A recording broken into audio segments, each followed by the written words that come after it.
Bom dia, boa tarde, boa noite, boa madrugada para nós. É assim, bom dia, né? A gente tem que dar bom dia, sorrir, né? Porque esse é um carinho que rega, é como plantinha, né? Uma plantinha do deserto. E aí o carinho, o bom dia, o sorriso às vezes cai como água que molha, né? A plantinha para que ela venha florescer, venha reagir, venha se firmar, né? Fala aí, Flor, o que temos para hoje? Nunca pare de lutar, nunca pare de sonhar. Se inscreva, deixe seu like. Olá, bem, bom dia, boa tarde, boa noite, boa madrugada para nós. O que temos para hoje, né? O que temos para hoje é o que temos sempre, né? Não é assim desconstruir, né? Religiosidade, crença, né? Credos de ninguém, mas buscar conhecimento, porque é baseado em cima de João 8,32, conhecereis a verdade e a verdade vos libertará. Então nós temos que buscar o quê? Conhecimento.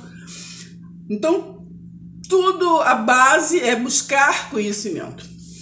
Então, nós buscando conhecimento, estamos falando agora alguns vídeos, aprendendo assim sobre o que significa, né, Santa Ceia. Então, já temos alguns vídeos aí que nós já passamos, né, sobre algumas passagens, sobre passagens que falando sobre, né, aquele momento, o que é o significado da Santa Ceia, né? Santa, claro, só houve uma por causa só houve um santo, né? E ali estava sendo foi a última ceia de Páscoa, né? Que Jesus ele ali participou. Então, como nesse próximo vídeo nós vamos estar falando agora na passagem lá de 1 Coríntios 11, né? Quando ali Paulo está falando sobre a Santa Ceia dos judeus, né? Daqueles aliançados de Israel. Está falando, está exortando, ele ali não estava fazendo doutrina, né? Ele estava ali exortando e falando, porque Paulo não andou com Jesus, nem esteve lá na última ceia, né? Na ceia banquete, um jantar, né? Então ele não esteve ali com Jesus, mas então por isso que lá na frente ele diz assim: eu estou passando para vocês como do jeito que eu recebi, né? Eu vos dou do jeito que eu recebi, né? Então nós vamos estar começando do 1 Coríntios 11 até o 15, né? Porque quando lá está falando, né? Eu estou lhe dando da forma que eu recebi, já está falando sobre o jantar, né? A ceia. Já está falando sobre o que é o reino espiritual. Pois bem, hoje nós temos aqui Lucas 22, versículo 14, que diz assim: chegada a hora, pôs-se Jesus à mesa e com ele os apóstolos, que ele estava ali. Os apóstolos eram a igreja dele reunida. Então Jesus de Nazaré estava, o histórico, estava ali, né? Nos últimos momentos dele ali, nos ensinamentos. Então, no versículo 15, e disse-lhes: tenho desejado ansiosamente comer convosco esta Páscoa antes do meu sofrimento. Então era ali uma atitude, uma única momento, uma única atitude ali, porque é um momento ali que não iria acontecer de novo, né? Então ele estava falando, 16, pois vos digo que nunca mais a comerei até que ela se cumpra no reino de Deus.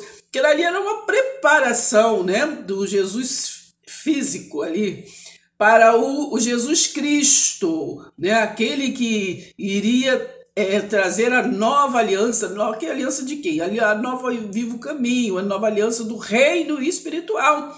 Por isso que ele disse em Mateus 7 que nem todo aquele que disse eu só entra no reino espiritual, lembra? No versículo 22 ele fala, mas eu fiz isso, eu fiz maravilha, fiz isso, fiz aquilo, em nome, entendeu? Mas tu fez de repente em nome do Jesus de Nazaré, né? Deus é espírito, importa que os adoradores de verdade que conseguiram assimilar e entrar na graça, adorem em espírito e em verdade. Então, vou ler agora do 14 ao 18, preste bem atenção. Chegada a hora, pôs a Jesus à mesa e com ele os apóstolos, e disse-lhes: tenho desejado ansiosamente comer convosco esta Páscoa antes do meu sofrimento. Pois vos digo que nunca mais a comerei até que ela se cumpra no reino de Deus. E tomando um cálice, havendo dado graças, disse: recebei e repartir entre vós. Pois vos digo que de agora em diante não mais beberei do fruto da videira, até que venha o reino de Deus. É até que venha o reino de Deus, que é o reino espiritual, ou até que o Filho do Homem retorne, reencarne, sei lá o quê. Então aqui está falando até que venha o reino de Deus, porque ele estava ali preparando o quê? O tempo todo ele estava preparando o reino de Deus, né? O reino é espiritual, né? Que logo depois ele começou a aparecer, né? E ele foi classificado como fantasma, né? E hoje, até os dias de hoje, não conseguem, né, assimilar que o reino de Deus é espiritual, né? Não é comida, não é bebida, não é nada físico, mas até hoje tratam, né, assim, o reino espiritual como coisas demoníacas, né? Assim como no físico tem o bem, tem o mal, do outro lado também. Mas nós temos que assimilar que o Jesus, ele veio nos trazer este reino espiritual, para que nós venhamos entender, assimilar. Ele veio trazer o quê? A vida eterna. O corpo físico tem vida eterna? Não, né? Pois é, Deus amou o mundo de tal maneira que deu o seu Filho, né? Ele gerou, né? Tá lá em Hebreus 1, versículo ali 5, 6, está falando novamente, né? Ele introduziu, né, aquele anjo na terra, mas agora gerado como filho, né? E amou o mundo de tal maneira que deu o seu Filho unigênito para que todo aquele que nele crê não pereça, mas tenha a vida eterna. Então, qual foi a missão de Jesus de Nazaré? Né? Ele nos deu, ele trouxe a vida eterna. E é claro que não podemos misturar as coisas. Ele trouxe o quê? A salvação, né? A salvação para o Israel. Né? Vê lá em Mateus 10, versículo 5, ali, quando ele reuniu as igrejas dele, que é os apóstolos, ele mandou ir, mas para as ovelhas perdidas da casa do Pai, que, né, os hebreus, ele veio para isso. Né? Naquela passagem que aquela mulher fala com ele, diz que ele fala, né? Eu vim para os judeus, né? E ela diz que é as migalhas que caem, né? Mas ele é bem claro, né? Eu vim para os Israel. Então, e nós temos que entender e assimilar, né, que ele veio ali salvar Israel daquele velho pacto e o que? Transportar, como está escrito em Colossenses, né, 1,13, né, transportar para o reino que? Espiritual. Amém? Vamos prestar bem atenção na palavra? Então, no versículo 19 de Lucas 22, diz assim: e tomando um pão, tendo dado graças, o partiu e lhes deu, dizendo: isto é o meu corpo oferecido por vós, fazei isto em memória de mim. Vamos abrir um parênteses aqui para lembrar que Lucas, como ele é um historiador, ele pesquisando, então aqui ele está falando, né? Ele está comentando, ele está escrevendo, ele está pesquisando para Teófilo, né? Ele escreveu para Teófilo. Foi repartido o livro de Lucas e o livro de Atos, que é um livro também histórico, não é livro doutrinário, histórico, entendeu? Então, aqui ele está falando, Lucas está falando, né? Porque tá comentando. E não se esqueça que lá em 1 Coríntios, quando 11, quando Paulo está falando, né, eu estou vos dando da forma que eu recebi. Ele também está pegando o que? Informação, porque ele não esteve com Jesus, ele não esteve ali na mesa. Né? Ele não esteve ali na mesa, ele é um historiador, assim como Lucas, não andou com Jesus. Entende? Então ali nem Lucas e nem o Paulo estava fazendo doutrina. Lucas ele está aqui contando a história para Teófilo. E Paulo, ele recebeu a história, como é que foi o último jantar de Páscoa ali de Jesus com os seus discípulos, né? Então, ali ele estava comentando que Jesus falou para os seus discípulos, e tomando um pão, tendo dado graças, o partiu e lhe deu, dizendo, isto é o meu corpo oferecido por vós. Vós quem? É eu? É você? Não, por vós, os seus discípulos que estavam ali presentes, né? Então ele diz, fazer isto em memória de mim, memória, porque ali ele ia desaparecer, o corpo físico ia desaparecer. Quem podia fazer aquilo em memória? Os discípulos, porque estavam ali com ele. Semelhantemente, depois de cear, né, que é o de jantar, cear, tomou o cálice, dizendo, este é o cálice da nova aliança. Então ali, ele com a igreja dele, então ali ele estava fazendo os últimos procedimentos, atitudes ali, falando para ele, olha, essa minha atitude aqui, né, de morrer por vocês, entendeu? É a atitude de amor. Por isso, antes ele tem a passagem que ele lava os pés, né, dos discípulos e tudo. Que ele fala, se eu não lavar os pés de vocês, vocês não têm parte comigo, entendeu? Porque eu vim trazer isso, a graça, o favor, o amor, né? O favor, graça e amor imerecido, favor imerecido. Então ele veio para isso, é a missão dele, né? Deus, o Criador deu, então foi dado grátis, né? Preço da vida, daquela vida física, de uma vez por todas, né? Tem gente que está esperando ele vir, acho que sofrer de novo, morrer de novo, matarem ele de novo, entendeu? Então, semelhantemente, depois de cear, tomou o cálice dizendo, este é o cálice da nova aliança, né? Qual é a nova aliança? A graça de Deus, gente. Mas a religiosidade quer viver ainda na tradição, no costume, no velho pacto da lei. A lei e os profetas foram até João Batista, né? João Batista anunciou ali o verdadeiro profeta, né? Que era Jesus, né? Lá em Isaías 53 diz, né? Quem creu em nossa pregação? Quem é que está crendo? Hein? Não crê, porque crê, diz que eu estou na graça, eu creio em Jesus, eu não sei o quê, mas vive amassando barro, entendeu? No Egito. E Moisés, Melquisedeque, que é anticristo. Toda palavra de Melquisedeque, palavra de Malaquias, palavra de qualquer coisa da Escritura, é anticristo. Jesus já veio, o Messias já veio. Ei, acorda! Então, versículo 22, porque o Filho do Homem, na verdade, vai segundo o que está determinado, mas ali daquele, por intermédio de quem ele está sendo traído. Então começaram a indagar entre si sobre quem seria dentre eles o que estava para fazer isso, para o trair. Então, ele veio, entendeu? Para o quê? Para trazer esta nova aliança. Mas quem que está traindo ele?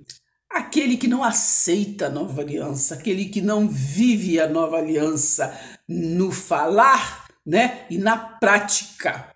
No falar e na prática. Falar, né? Falam muita coisa, mas na prática, né? Não quero viver na escravidão.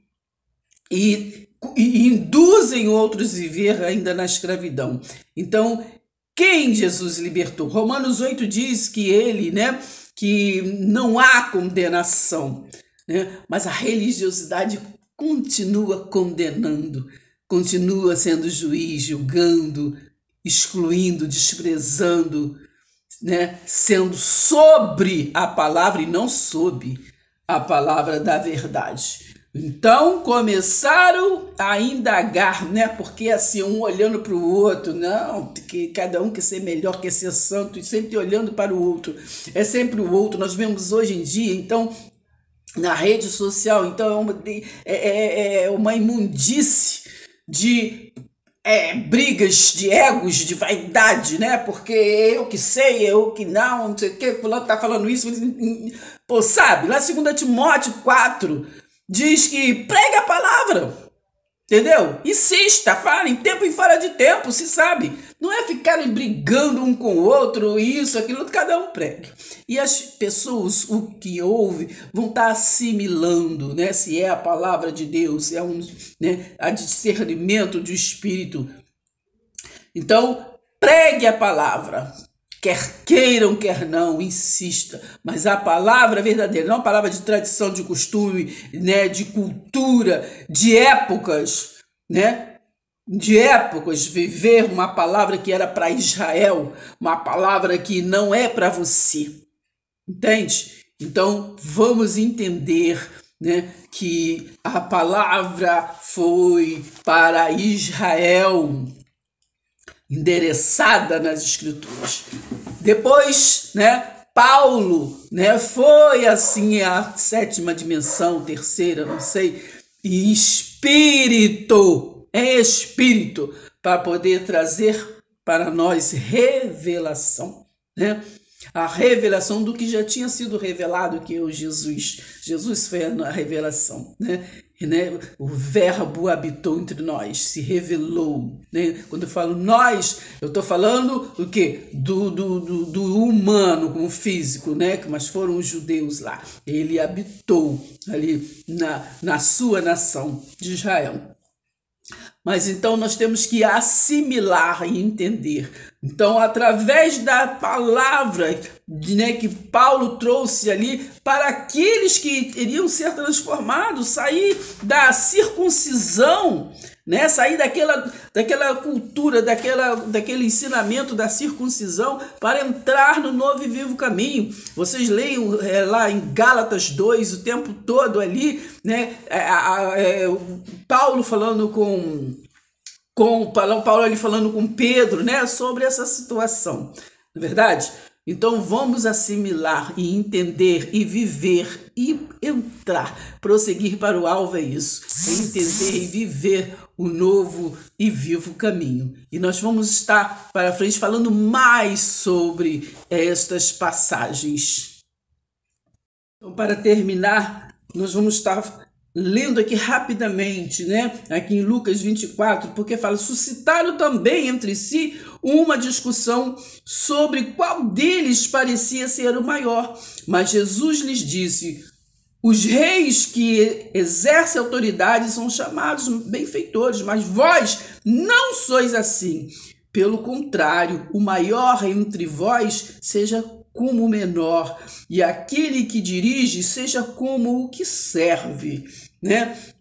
Então é isso, porque o que eles querem como religiosidade é ser sempre o maior, é ser aquele que sabe, é ser aquele que é e que pode tudo, que faz tudo.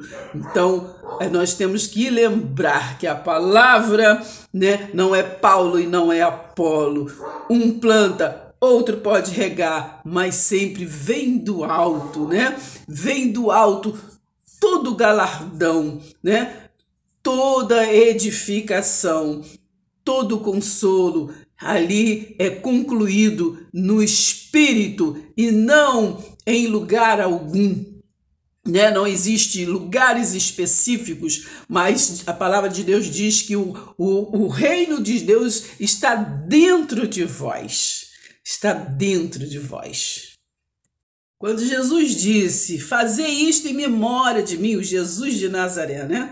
Fazei isto em memória de mim até que eu venha, né? Ele disse: até que eu venha. Ele disse que eu vou reencarnar daqui a tantos 2.000, 3.000, 4.000 anos. Ele disse, até que eu venha. Então nós vemos que ele veio. Está lá em Lucas 24, versículo 13 até o 53. Leiam e assimilam. Sua justiça, sim, foi concluída no ano 70 depois de Cristo, né? Assim como ele, Apocalipse ali, ele teve a revelação para João, porque o João foi o único que viu a conclusão de Mateus 24, né? Dali do que ele pregou, a desconstrução do templo físico, né? Então ali só João viu, né? Ali em João, no capítulo 21, ali no finalzinho, vocês vão ver que ele fala assim, o que importa, Pedro, que o Pedro questiona, ele fala, o que importa a você, né, se eu quero que o João esteja quando eu vier, né? Então ali só João viu.